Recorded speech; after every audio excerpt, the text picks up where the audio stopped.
I was able to get an entire truckload full of furniture. So I'm leaving Lansing now, and I just wanted to share that I got the best deal ever. I got 2 coffee tables that are a match. One is a little bit smaller than the other, and the glass was slightly different. Both tables for $25. That's $12.50 for solid wood coffee tables, and they're a vintage modern, almost like a mission style, but I just love them.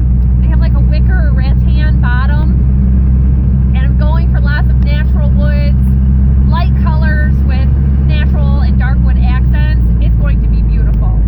So we'll bring you in, show you some of the house staging that's going on, and I'm going to go on to another thrift store before they close and see what I can find.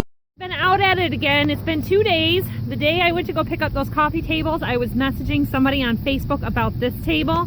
It's a tall sofa table or console table, and it was way too far away to go get. I didn't want to go out in the middle of nowhere. It was in a town called Vermontville, way out into Amish country, near Charlotte, Michigan. So it was about an hour drive for me. But the nice thing is, that wicker bottom, it matches all the other tables I've been picking up. So I'm super stoked about this. Okay, so here's the same table unloaded. It has 2 glass panels that go on the top.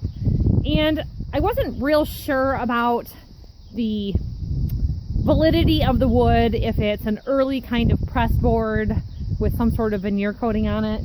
And I knew that I probably wouldn't want to bother with recoating them. I'm pretty sure after looking at this piece that it is some kind of soft wood, at least in the spindles. And so this is the worst piece that I picked up. And it's okay because there's a product called Old English, and you can go over things that have little nicks and scratches in them, and then they have like a crayon or a marker that will cover up little things like this. But I think I may go ahead and paint them because I want the house to be light and bright. And I had noticed that probably when the lady picked it up and brought it to her house, she was rubbing another piece of furniture on it. It was only $15, so it's not a huge deal. But some more white paint down here. And I can take this bottom panel out and leave that brown so that I've got some natural wood and some painted finishes. A lot of times people are doing just like a brown top here and then white framework everywhere. I think the whole thing would look nice just painted white with that left natural. So let me show you the other side tables and things that I picked up and kind of talk about why this is happening. I didn't know if when I was driving the other day if I mentioned it or not. And with editing, sometimes you lose things. So for about 2 weeks, I've been accumulating this pile of furniture, and it keeps growing. And my husband is like, what are you doing? Why are you buying a sofa? You just redid our sofa. And I explained to him that this is for staging the house. And the reason is I spoke with a couple of realtors, and they find that an empty house will stay on the market 90 to like maybe 120 days longer than an occupied house or a staged home. Staging just means they make it look like somebody lives there, more or less, you know, without all your clutter. And to have a lived-in home, you need to pare everything down and put things into storage. And we couldn't sell the house as it was with a tenant in it because they had it so chocked full of stuff with storage, and they had a dog, and you know, calling them and saying, hey, someone's coming to look at the house tomorrow. It's just a hard way to make your tenants live, and they can actually sabotage the sale of your home. It had been a long time since things had been properly cleaned and painted and things like that. And so for a short stint, I also worked independently as a housekeeper, and most people's idea of clean is my idea of dirty. And I will tell you, one of the first things that I see when I go following up a move-out checklist is that, you know, things aren't actually clean. Windows, you know, windowsills, ovens, countertops, you know, edges of things are always very dirty. Fortunately, most of the flooring and the painting is all being redone, so the house is clean. It doesn't have that doggy smell now that I've ripped the carpet out. So the first thing I did was think, okay, I have to make the smallish living room, it's a 1950s ranch, look like a bigger room, not filling it up full of big modern furniture. A trick that I learned is try to go small and go as much like glass pieces as you could. And I kept trying to find good looking glass side tables. And I found this one with a glass top. And I thought with the natural wood floors, I didn't want to add too much wood furniture. But if I add a lot of natural elements, like these little pillows, I picked these up for $3 at the Goodwill store. And so there's a pair of them. But I really like the detail in this with this wicker bottom. And that matches the sofa table. So you can see I've got a square piece of glass here. While I was on my way to pick it up, I found out the lady had a square table also. And I really didn't want to add big, huge coffee tables and things to the living room to make it look smaller. I wanted it to look more spacious and wide open. So this is a 2-cushion sofa. It's a little bit shorter than a 3-cushion sofa, and I thought it was perfect for that living room. I think it was $150, and I just kind of started going around that. The next trip I went out, I went to a Goodwill that was near me, and I was able to pick up these baskets, and they were about $3 a piece. And I was thinking about putting them in a bedroom for more of a bohemian, like young girls bedroom. I didn't want to make it too girly. I didn't want to make it too, like a boys' room. We're going to stage one of the rooms as a nursery. And one of my Hay customers told me she was getting rid of a crib. So we made out a deal with this. And I'm going to set the little small room up as a nursery. So minimal amount of furniture, easy breakdown, very mobile. So modular furniture and lightweight furniture is what I was really thinking of and having in mind. I was able to pick up a glass top dining room table, and that just kind of set things into motion with the other furniture. That was actually the first piece that I bought. So I said, okay, I'm going to go neutrals and add elements of wood in to complement the wood floors. So it worked out really good that I was able to find that. And I got a lot of, decorator things picked up along the way that are in the natural elements. I loved this little box. I just like the way it feels. And I know Miss Bethany would like it too. So for $2.09, she can have that. I picked this up the other day and I just thought it was so cute. $2.99 at the Goodwill. So if you go on certain days, some things are half off even. But, I was able to get throw pillows for $2. And I'm going more neutral in the basement room because the color of the walls is more vibrant. And I really didn't want to mess with that. So when I went to pick up the round table and the square table, I got there and the lady had this rattan furniture. And I had been looking kind of for a coffee table, so she showed me this piece. And it was originally going to be $80 for the 2 side tables. They were moving their mom into a nursing home and selling off all of her stuff, trying to get out as much furniture with the least amount of visits from buyers as possible. And her brother said, how about $100 for all the pieces? So I ended up getting these for like $7 a piece because they basically just threw them in.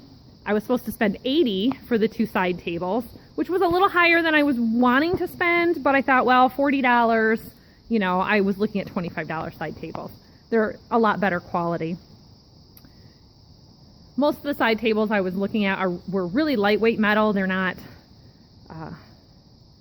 they weren't good durable furniture, just more decorator, temporary kind of stuff, but better than IKEA.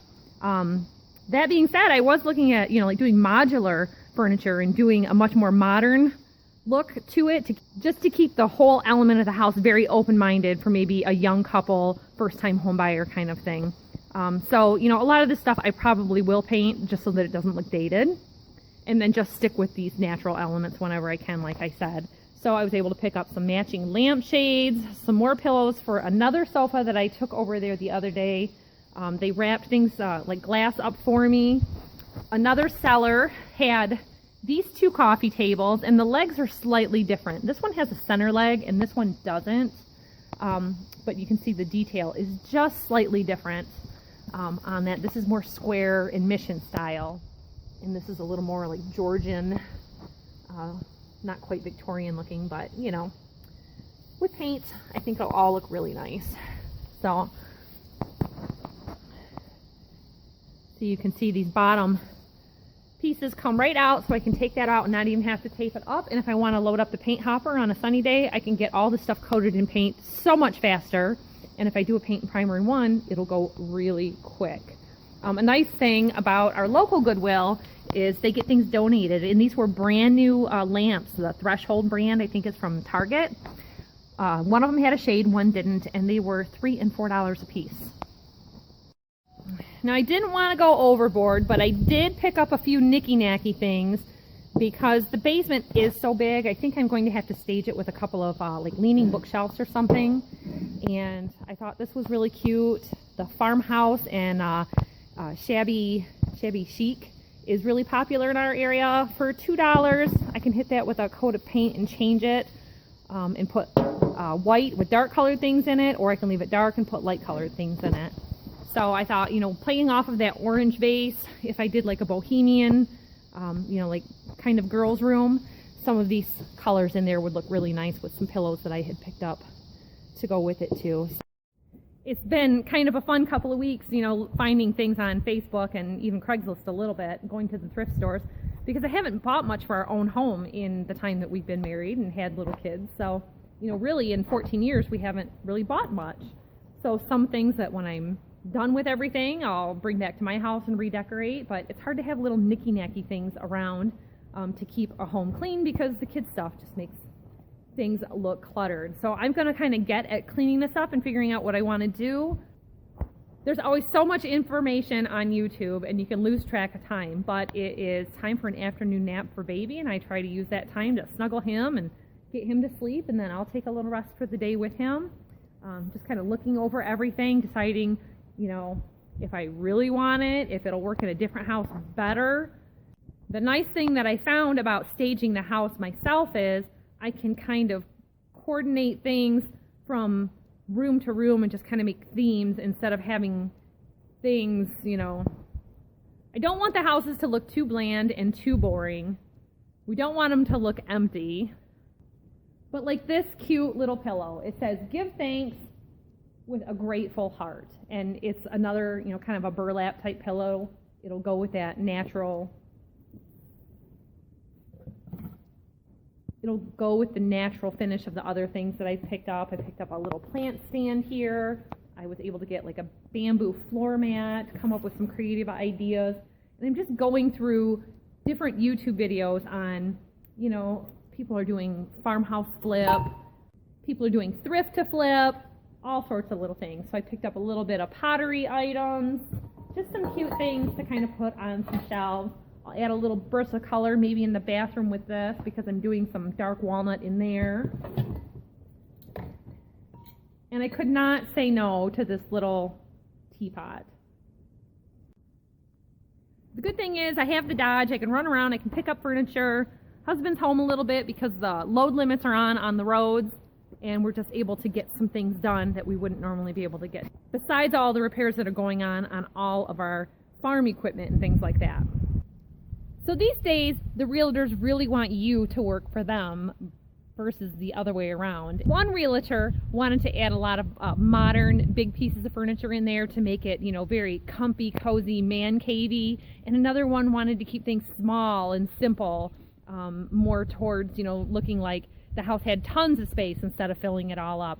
Everyone's opinion is going to vary, you know, one from another. So I think it's best to kind of get an idea of what a buyer might like, not so much what your own personal style is. A lot of this isn't really furniture that I would so much choose for myself and the knicky-knacky things, because I have kids and things get broken.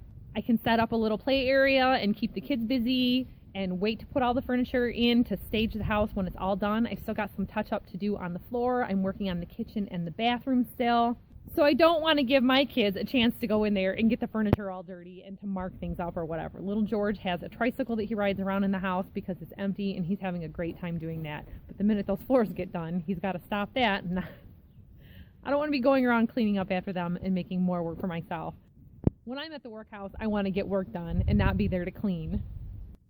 The other thing that came up about the realtors is whatever the furniture cost for them, there are furniture places. There's one in Grand Rapids called, I think it was Court Furniture. If you wanted to rent your home temporarily with an Airbnb to see what you might want to do with it before you sold it, you could go to one of these furniture places. And I found that they were going to charge me if it was furniture that they actually owned. The one realtor told me it was things that she picked up over time. So she had, you know, a huge collection, storage units filled full of any kind of furniture we would want to put in the house. Of course, being the seller, I'd get final say in what goes in, but then they charge you 20% of whatever kind of the item cost them new to stage the house. So there's that. When we first started talking with a realtor about them staging the house, it just kind of came as, well, you know, can I hang a picture here, or can I put an easel there with a picture on it to just kind of give the feel or to set the mood. And I thought, well, so we talked a little more about it. We're more or less interviewing a realtor and finding out if they're going to work for us to sell the home, or if they're just going to put an MLS listing on it and walk away, and, you know, whatever buyer's agent comes in and does all the work. I don't think there's a big market anymore for sale by owner. They call it FSBO, and I don't think a lot of people are looking at that so much anymore, because you're not getting the realtor support, and somebody's going to have to show the house, and, you know, situations can come up. So for different reasons, I'd like to sell it on our own. Obviously, with the kids, I can't go show a house very well. In that respect, it would be nice to have a realtor just kind of handle things on their own. We've done the paperwork and bought our houses for sale by owner in the past, so that's not a problem for us. But the main thing right now is finishing it all up and getting it looking good. So that's what I'm working on these days. There'll be a few more videos along the way. I just wanted to kind of let you know what was going on. I had some people commenting on how was the house coming along, what was going on after we ripped the carpet out. And, you know, winter came along. With having the Dodge as our primary vehicle, it's just impossible to take the whole family over. So now that he's got a little time off, I've been able to go back and forth on my own and get some work done. So that's what's been going on, everybody. So as I finish up the other renovation jobs, I'll post all the videos to YouTube, and you can see how things ended up. So thanks for watching, everybody, and we'll see you next time. Bye-bye.